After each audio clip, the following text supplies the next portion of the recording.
Hey, Banded fam, I'm here with Julia of the Foxies. I'm super stoked to interview her.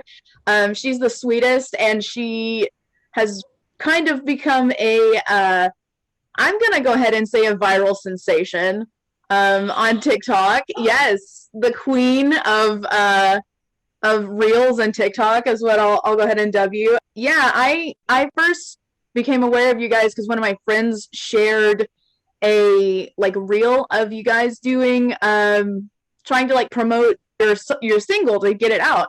And so I was like, oh my gosh, I have to interview these people because they're about to blow up. Like they're about to be in the top 40. So I'm super stoked. Yeah. You're giving me chills. Do you see my little goosebumps? This is quality Goosebumps content. I just kind of wanted to talk about your new single, Timothée Chalamet. So when did you guys actually write it?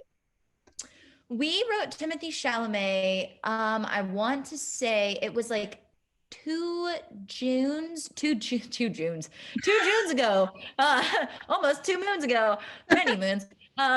Yeah, 2 Junes ago. It was June 2019, but we didn't quite really like kind of visit it until the trip that we took to LA in December of 2019. Okay. We kind of really started solidifying it then. And then the world hit pause. We hit pause on that song because we started writing quarantine music. And then I was like, you know what? This song's going to be a bop. Let's leak it. And apparently people like it. So Yeah, I the first time I heard it, I was like, how how could they not want to release this? Because you guys, the story that you guys have put out is like our manager won't let us release this unless it hits 100,000 likes, right? And I was like, that's literally crazy because this is like the catchiest pop song I've ever heard in my life.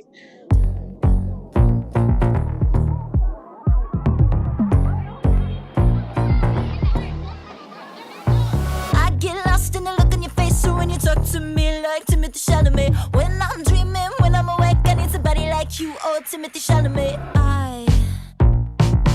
I'm home alone in my room. You got me thinking about you and your hair, and I can't forget that stare, it's true. But what made you guys like finally decide like, you know what, screw it, we're just gonna leak it and see what happens? What was like the defining moment? You know, I was sitting, so my brother, he picked me up from the airport. I was in Las Vegas doing like a quarantine live stream show with this, sorry, my dog's gonna want to say hi. Bonus, he's so cute. Little Ziggy. I was with this girl band called the Dead Deads, and my brother picked me up and we started listening to old demos, and I was like, Ty, remember Timothée Chalamet? And he's like, why haven't you released that yet? And I was like, I mean, our manager doesn't really want us to. The boys don't like it that much. I mean, it's not finished. And then I showed it to my boyfriend, and my boyfriend was like, you should leak that on TikTok. and I was like, and I was drinking wine one night. I was like, I'm going to do it. I texted the band and I was like, you guys can say no, but I'm not taking that as an answer. We're going to release it. I do want you guys to tell me when it would be okay, but it's going to be a week time frame. So it's going to happen this week. So that's just kind of how we released it. And Okay. Charles, our manager, was like, I've always loved the song. It's just, I didn't know if you guys wanted that kind of sound to be tied to your band. And I was like, I think now more than ever is the time that we need almost a mindless dance track to escape the world at the moment. Yeah, I thought, and you know, mainly my wheelhouse is rock and indie music, but I do appreciate, you know, more upbeat pop kind of sounds. And to me, the sound of the song was like so uplifting, especially when we've all been trapped in our houses for so long. And it's literally been stuck in my head for like a week now. And yes, it's so good. And I've been like sending the Spotify link to my friends. I'm like, you got to hear this because you're gonna want to be one of the first people to hear this. Like, I promise. And yeah, it is truly such a good feel good piece of music for the times that we're in. When you were writing it, which you said was like 2 years ago almost, what was the obviously Timothée Chalamet was an inspiration, but what was kind of the little earworm you got in your head when you were like, oh, this might be kind of a cool thing to write a song about? So it's funny. Well, actually, I want to say at the beginning of 2019, sometime around that year, I had a dream about Timothée Chalamet. Amazing. And yeah, he was in this Victorian house, but he was a painting. And I kept looking at the painting, and it was kind of like a Dorian Gray moment. Like he pulled me through the painting, and I was in his ghost world, and we started making out.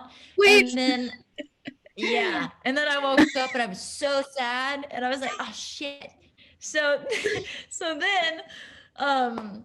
then we fast forward to June, we go to LA and we're with our co-writers.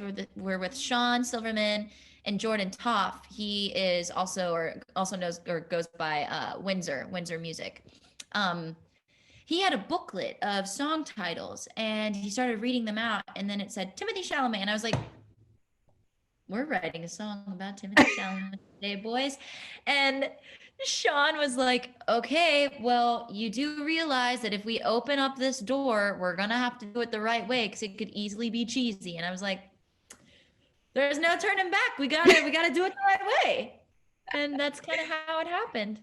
I think that's fantastic. And you know, there's not a ton of songs that are written about real people, and there are some that are like very popular. I was talking to my friends about the Bare Naked Ladies song Brian Wilson, which is just a song about being depressed basically. But I was like, imagine being Brian Wilson and like turning on the radio after crawling out of bed after 30 years and you're like, oh shit. Seriously? Yeah. So I was gonna ask you, one, do you know if Timothée Chalamet has heard the song yet? And two, if and when he does, you know, how do you guys feel about that? Or what is your reaction going to be? Oh my God. Like, I don't know if he's heard it or not. I do know that,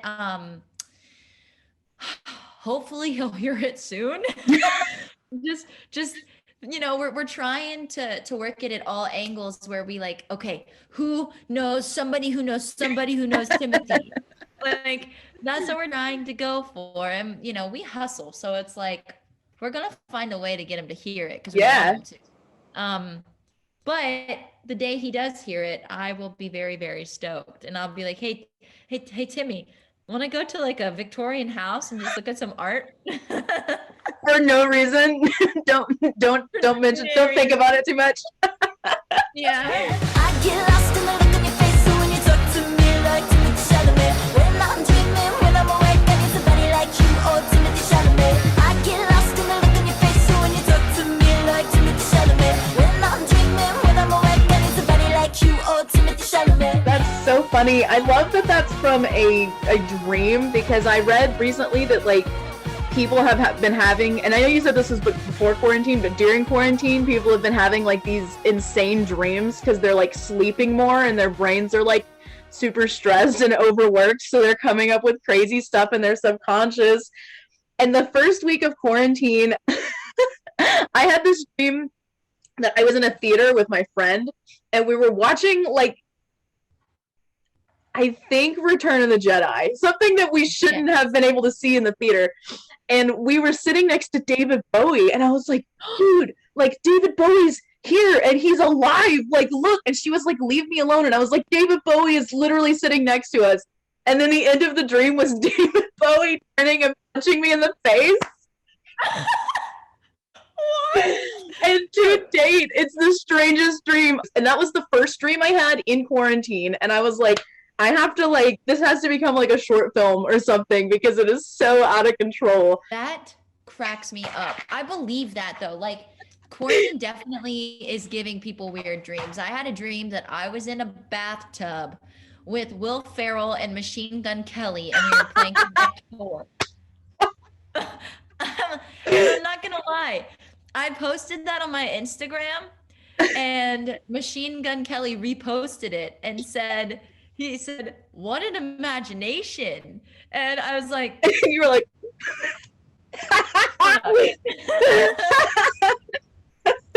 oh my God, that's amazing. That's like one of those once in a lifetime moments where you're like, should I have shared this a bit of my subconscious? But I'm so glad I did.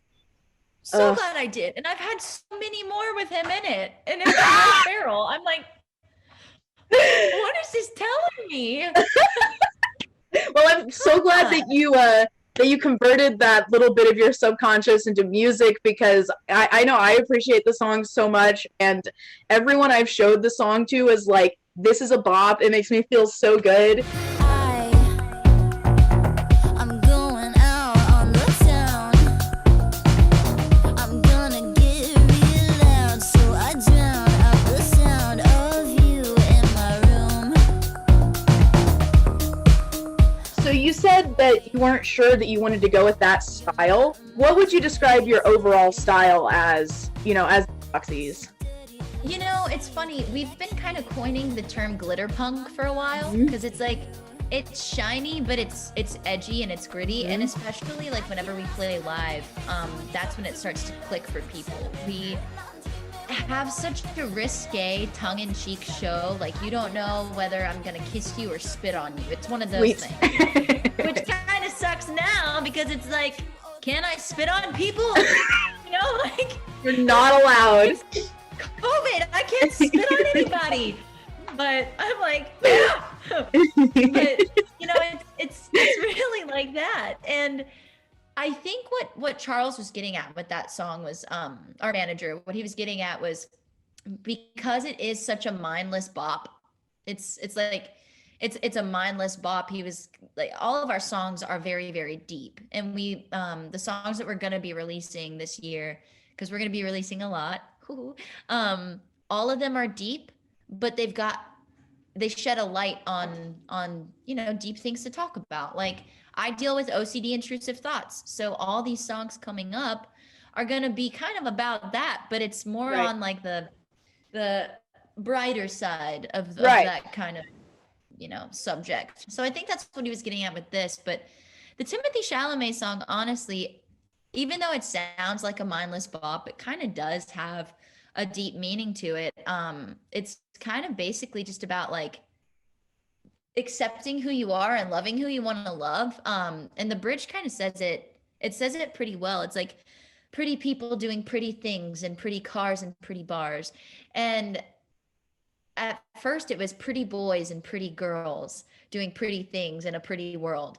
But we were like, hold up. Everybody is inclusive. It's all inclusive now. We're just people. It's not a boy or a girl or I love men or I love women. It's all inclusive. So let's just be pretty people doing pretty things, and that's kind of like the whole thing about the song. It deals with that, and then it talks about, of course, masturbation. I mean, it talks about a lot of things. All the best punk rock song things. Masturbation and free love, baby. So that is the song. That is the song that kind of goes deep into it, but touches the fact of like, hey, the world is just one big love fest now. That's what we should make it. Yeah. People doing pretty things and pretty cars and pretty bars.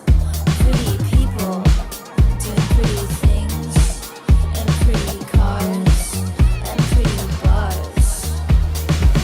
That's what I loved about it. And that's what I was going to say. I got a couple more questions before I have to hop off, because I have to go back to my day job, unfortunately. Yay! Yeah, I know. I was going to ask you about influences, because when I was listening through a little bit of your catalog beforehand, and obviously Timothée Chalamet, which I love. But you were mentioning you guys kind of have this glam punk, glitter punk vibe, and I really got that too. And it kind of reminded me of bands like the Bangles or the Go-Go's, where you listen to it on the radio and you're like, this is a pop band, but then you see them and you're like, oh my God, this is a punk band. And so I kind of wanted to talk to you about who your influences are, some of your favorite music, just briefly, and if you've got some a playlist or an album that you are super into right now, you could definitely share that, and we can drop a link to it with the link to Timothée Chalamet under the interview when it comes up. Yes. Well, thank you so much. You know, the creation of the Foxies was built on the inspiration of Joy Division, the Smiths, The Cure. Greatness. Sorry, I feel like my neighbor's having sex. That definitely. This is bonus content that no one was expecting. Only Abandoned, folks. Is this allowed? Is this okay? Maybe they're just moving furniture. They're cooking eggs. So anyway. Oh my god. The creation of the Foxies was built on the inspiration of Joy Division, the Smiths, The Cure, Cyndi Lauper, Blondie, Bowie. But each little EP or single that we have is released and inspired by different artists. So like the Battery EP, which is one that we didn't really push at all, but it was our second one, that had a lot more like garbage and heavier rock involved with it. The Growing Up as Dead EP, we pulled a lot of inspiration from Nirvana, Hole, and as well as, you know, like the Bangles and stuff like that. But Timothée Chalamet, that's when we started bringing in like Talking Heads, Green Day, all the people that I just freaking love. So, yeah, we're definitely going into a more like grungier 90s vibe, but it's got the stuff that we're going to be releasing throughout the year. It's got kind of like a hip hop vibe to it too. Yeah, that's what I was going to say too, is I definitely do get those post-punk new wave kind of style influences from you guys. And I do think a lot of it does sound, I can tell that it's inspired by The Cure or like Blondie, especially I got from it. But yeah, that's super cool. That's definitely, you know, I'm into that kind of music as well. So I'm very excited to see where you guys go with it. Because I love a band that surprises you, you know, when you go to see them on stage, especially because, you know, Timothée Chalamet, I truly believe is going to have widespread radio success. And so I kind of feel like you guys are, I'm speaking it into the existence. It's in the aether now, so it's going to happen. Yeah. Yes. Yes. But yeah, I feel like you guys are kind of one of those bands where you're like, oh yeah, this is cool. And then, you know, you turn up to the venue and you're like, oh, I'm about to get my ass kicked by these people. It's going to be awesome. So yeah, I can't wait to come to one of your shows when it's not the apocalypse anymore. Socialite, I'll invite my friends to the party in my head. Yeah, I like it. I'm an anti-socialite, loving my regrets, growing up instead. Yeah, I like it. Well, on White Maxes. I'm super stoked on it. So just to wrap up, you know, where can we listen to Timothée Chalamet? You guys have a music video out, and if you want to, you know, drop your socials or whatever, let us know. And by the way, we'll link it below the interview afterwards. Cool. So. Yeah. So basically, Timothée Chalamet, you can hear it literally on all platforms, whatever platform you've got. We do not have a music video for it yet, but we are working on a TikTok involvement video for that, as well as an official music video. And then all of our socials, Instagram is at the Foxies. I believe TikTok is at the Foxies Music, and Twitter is at the Foxies or at the Foxies Music. One of those. They're one of them. We'll find it. We'll find it and we'll link it. Okay, awesome. Well, thank you so much. I am so stoked on this song and to hear more music from you guys. And like I said, I hope to hear it on the radio soon. I'm gonna beat up our local indie station and be like, hey, play the Foxies, because it's gonna be it. So please. And also, yes. Chloe, thank you so much. And I freaking love your hair. Thank you. I just dyed it the other day. It's like it's getting it's fading now. I love it. Thank you. I love it. Likewise. Yes. I saw you do your little tutorial on how I make my hair flamingo pink, and I was like, that's awesome. It's such a good color. Oh, thanks. That took freaking 3 hours. Did it really? Oh my gosh, that's crazy. Well, worth it though. It's worth it. Well, I am signing off. Thank you so much for your time, and we're looking forward to more music from the Foxies. So bye, dear. Thank you so much. Bye. Bye. I get lost in the look on your face. So when you talk to me like Timothée Chalamet, when I'm dreaming, when I'm awake, I need somebody like you, oh Timothée Chalamet. I'm home alone in my room. You got me thinking about you and your hair, and I can't forget that stare.